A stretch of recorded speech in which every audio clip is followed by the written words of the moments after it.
Don't change too much. Keep it as simple as possible.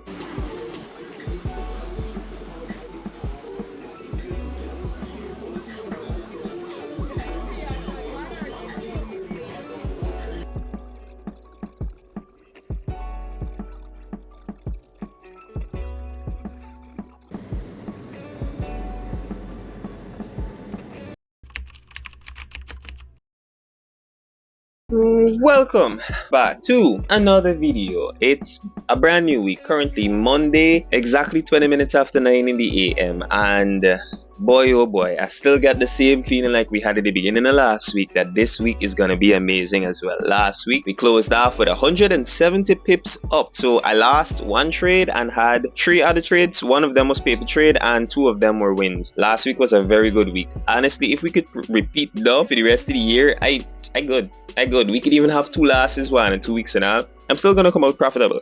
It's gonna be slight, but I good with taking things back to the roots, bro. If you, by the way, have made any type of changes to a strategy or your approach or your understanding towards Forex and it's causing your results to vary, take a look at your journal. Take a look at your previous trades, bro. Back test. Look at your system again. Look at the tweaks that you made. Look at the upgrades that you want to call it. Wow, the place get dark. But look at all these things that you've been doing to your strategy and see if maybe somewhere along the line you made a tweak that kind of changed everything. Because looking through the journal, bro, and going through all the different tweaks that I made and everything that caused my results to be the way my results were for the past how much ever months as I was tweaking and keep going through, I couldn't see it until now. I'm using back the core beginning before all the tweaks. Then I'm able to see how different it really was, and I'm able to I want to say I got back that faith that I had in the strategy, because every time I make a tweak I kind of lose a little bit of confidence in the strategy because I didn't back test that tweak. I mean, I might back test the tweak, sorry, but I ain't forward tested, and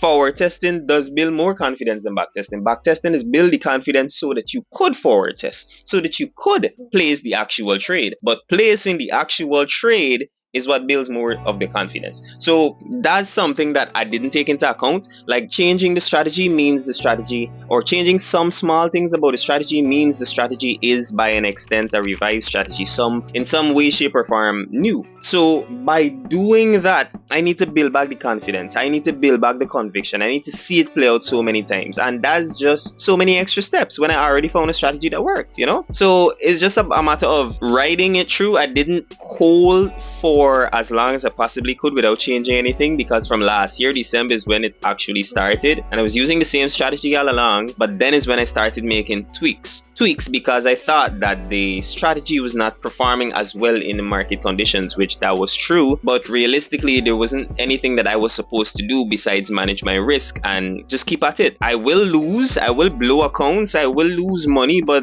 the whole thing is, in the long run, if I'm looking at it on a period of like a quarterly period, I would have been profitable. Like, I back tested using the core strategy itself from this year January to now, and I would have been profitable every single month. It's just that the losses that I'm taking, the consecutive losses or the losing streak, got me feeling like something is wrong. But as long as I stick to the plan, at the end of the month I am in profit, and that was more than enough to just be like, all right, look, just all the tweaks aside, all these updates or upgrades or whatever you want to call it aside, let's use what works and actually make money. Let's build some confidence before I look into try to improve, because that's it. At the end of the day, we just make changes to our strategy because we think it's some way, shape or form gonna improve our results. So that's all I really wanted to give you a heads up about before we start today's video. Like, don't change too much. Keep it as simple as possible. Practice the simple thing as possible. Make sure you familiarize yourself with the components of your strategy. They'll vary, they'll look different, but don't force them. If you don't see them, then it's just not your time to trade. Your time will come. Trust me, bro. Just stick to it. The market can remain mad more longer than you can remain sane. So let we walk it down. Oh, and by the way, if you're new here, welcome to my channel. My name is Kevon Roach, and this is a place where I share what it's like being a full-time trader from the Caribbean, life both on and off the chart. So if that sounds like it's something interesting to you, smash the like button and subscribe for you by while we at it, because we got a lot more content coming your way. But for right now, no trades. It's before 9:30, but I'll be monitoring the charts. No trades as yet. I'm about to hop on a live with the community And yeah, I'm gonna come back and fill you in once we have an opportunity. But for right now, it's just a beautiful Monday morning, man.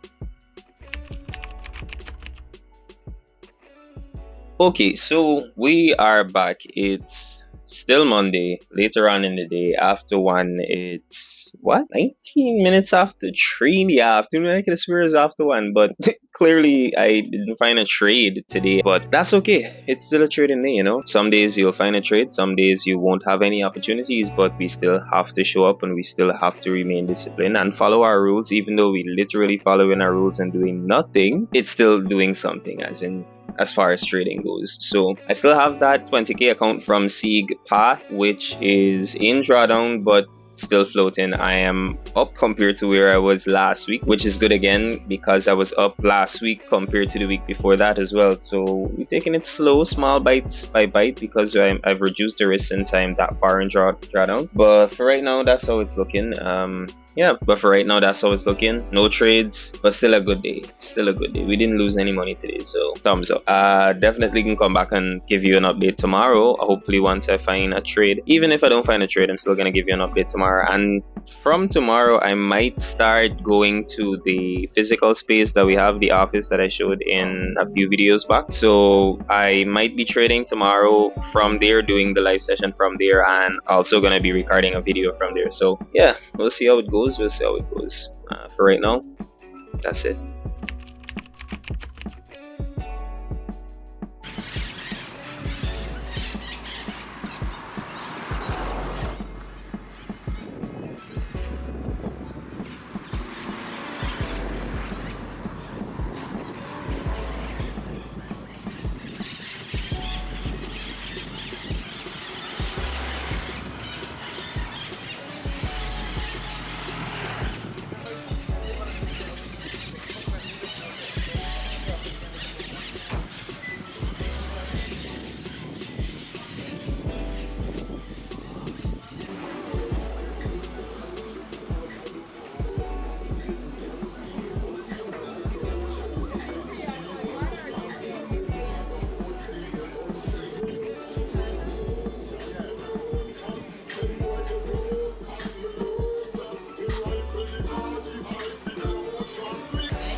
Hole in the literal wall.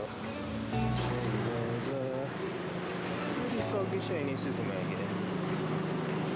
This one. We'll try and find, my boy.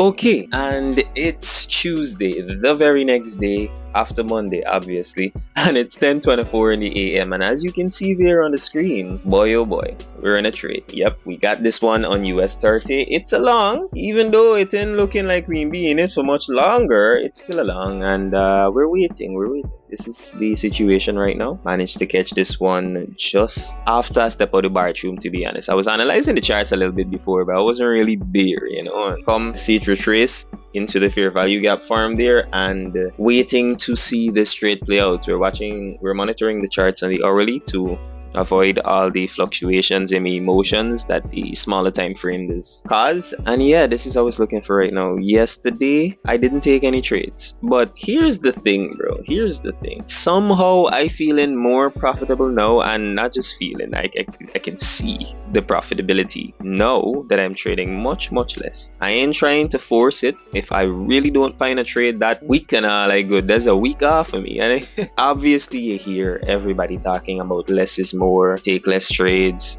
1 to 2 trades per day and all that. But there's a step further, right? Where you can still make enough or even more than enough by taking less trades. It totally depends on you and your strategy though. If you're a scalper, it's gonna be hard to take less trades. If you're a day trader, you could see it, and swing, obviously you can take 1 or 2 trades per week or month and you're good. But it really and truly does show in a lot of persons' results, not just myself, persons that are in the communities, persons that share their results, when you could like kind of identify the profitability on the days where they take less than 2 trades. Even scalpers, sometimes scalpers will take 20, 30 trades in a day, but on the days when they take 1 or 2 trades or sometimes 3 trades, they're more profitable than they were when they take all that many trades, when they take so many trades. And majority of the time, asking them what happened on that day, they never truly intended on taking that many trades. It's like one thing after the other, one loss, and then you spiral, you revenge trade, you make it back, and all these different things. Over leverage, you do a lot of idiotic things that lead you to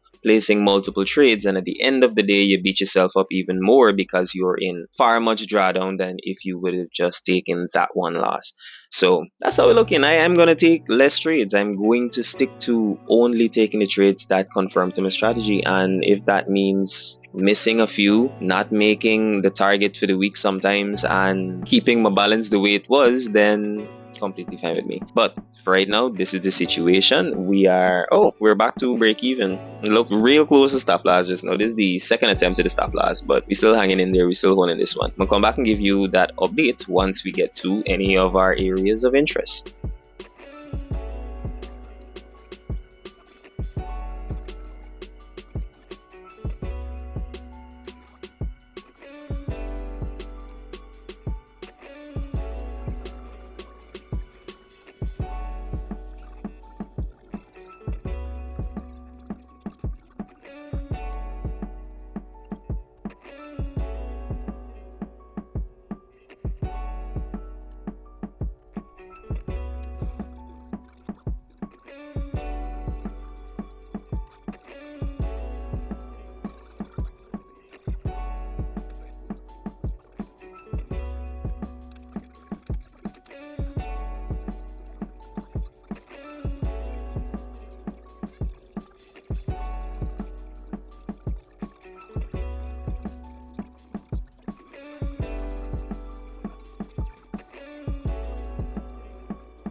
We're back a few hours after we entered this trade. It's like 3 or 4.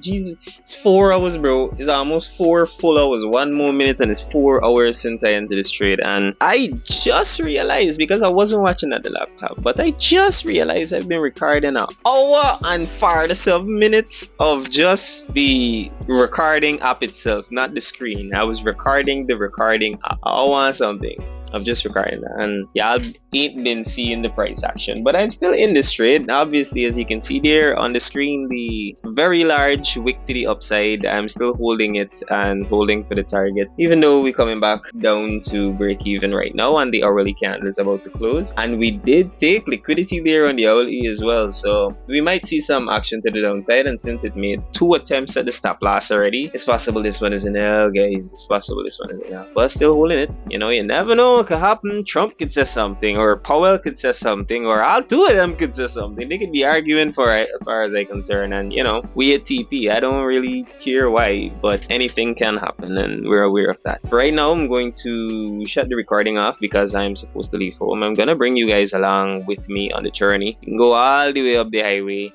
to Linden real quick and chicken farm, check it out, and then we can come back down and see how this trade been treating me. But hey, if it's a loss, really and truly don't mind. Still, honestly and truly gonna be up. I have like 3 or 4 losses that I could take before I go back to break even from when I started this new sample size. So gonna allow it to do what it gotta do. And hey, if you watching and up to now you and subscribe, then please do you buy a solid hit on the subscribe button, smash the like, and leave a comment because I reply to each and every last comment that's ever, unless there's a bot. I ain't gonna reply to it, bro. Stop sending them bot comments. I don't know who the backside be doing on the Asian content. No pointing fingers, but yeah.